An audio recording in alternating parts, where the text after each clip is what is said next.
All right, 8th grade, here we are with chapter 29 discussion. We're going to be talking about the third to last chapter of To Kill a Mockingbird. As we get there, finally to the end, Bob Ewell's dead when we left off our last chapter, and everyone is sort of stunned at this big revelation. Bob Ewell, the main antagonist of this story, is dead, lying dead on the ground. Hecate gets a witness statement from Scout. Scout being the only one who was conscious at the event. Bob Ewell happens to be dead.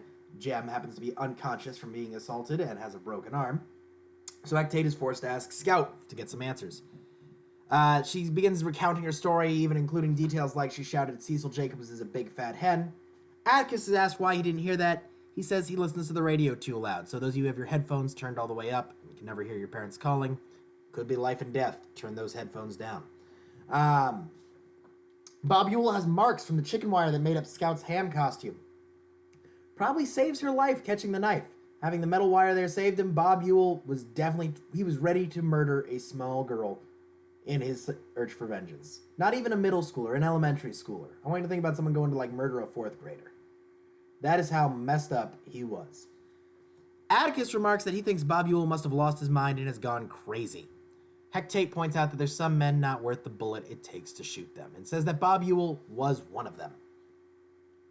In this way, we have again a comparison drawing back to Tim Johnson, the earlier dog, thinking about a disease that infests the town that needed to be killed and put down, even though it was an unpleasant task. Atticus was the only one who could take care of Tim Johnson, and our mysterious stranger, who still has not yet been introduced, was the only one who could have taken care of Bob Ewell. However, in this way, Bob Ewell is a sort of parallel inversion of Tom Robinson. Parallel inversion. Mr. Antonetti, you've never said those words before. I have no clue what you mean. You've got to stop and explain this. And so I will.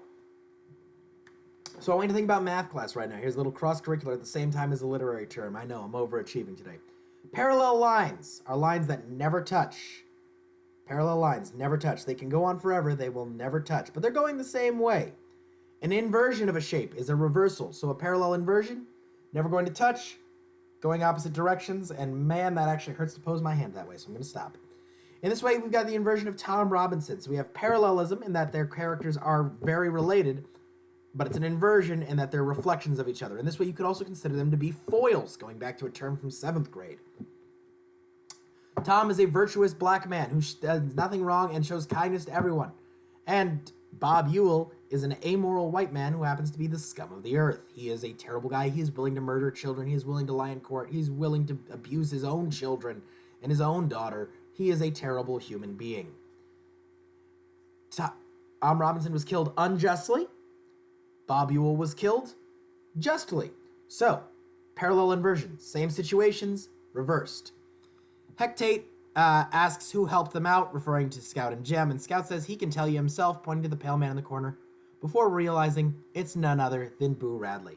And Liam Skelton, this one's for you. Boo Radley and Atticus are in the same room at the same time. There you go. I've known your conspiracy is wrong, and we've had to put up, I've been very kind about it for a while, but definitively, you are disproven, I'm afraid. And we will come back to talk about chapter 30 and 31 next time, and I look forward to talking to you, 8th grade. Take care.